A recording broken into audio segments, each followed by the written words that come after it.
Is the president lying? Oh, my heavens, yes. Yes, he's lying. Yes.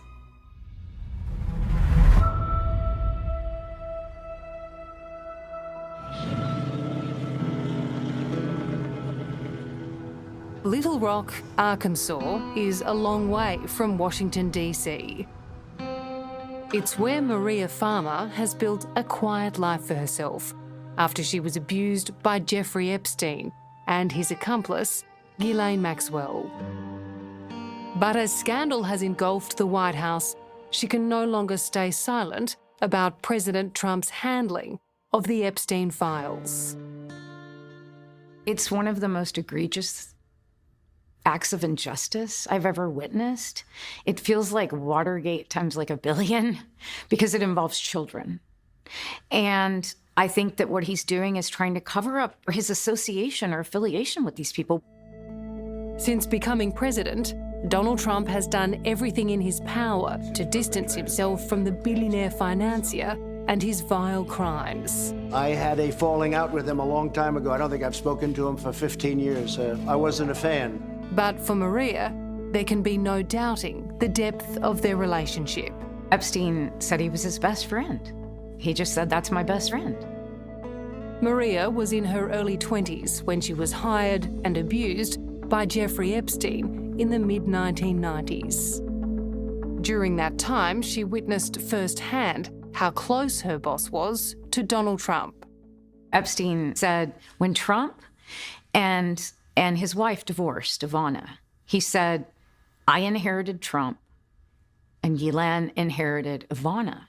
And so you'll see Ivana at the house a lot and you'll see Trump at the offices, but the twain will never cross. They'll never meet." It was in Epstein's Manhattan office that Maria claims she had a disturbing encounter with the now president. First time I met him was the night before I started my job. And Epstein said, "I need you to come up to the offices." And I was like, it's 9 o'clock at night, you know? And I guess I'll just run up there. And he said, "Okay."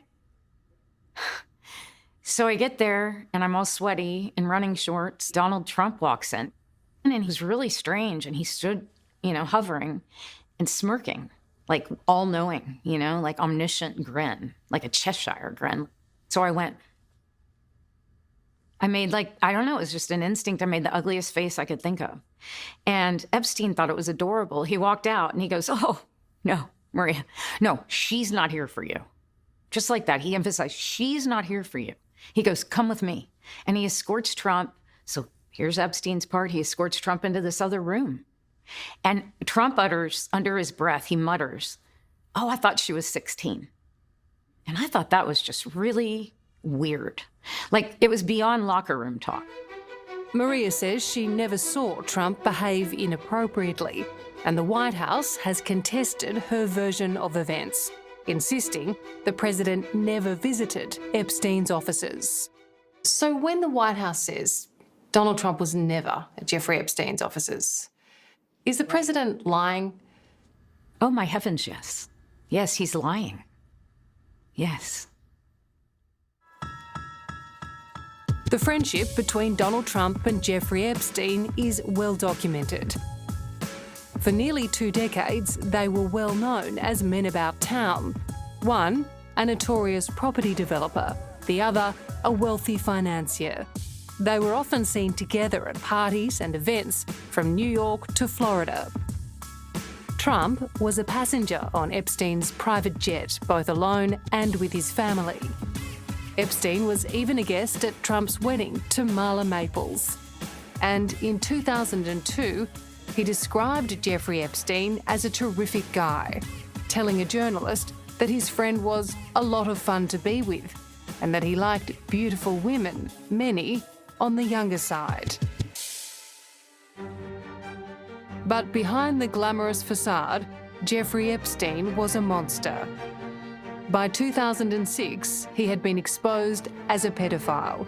Yes, ma'am. Convicted of child sex trafficking. But it would be years before the true extent of his depravity would be revealed. By then, Donald Trump says he had cut him off. For years, I wouldn't talk to Jeffrey Epstein. I wouldn't talk because he did something that was inappropriate. Again, he stole people that worked for me. I said, don't ever do that again. He did it again. And I threw him out of the place, persona non grata. I threw him out. However the friendship soured, it's now under renewed scrutiny after President Trump backflipped on an election promise to release the so-called Epstein files.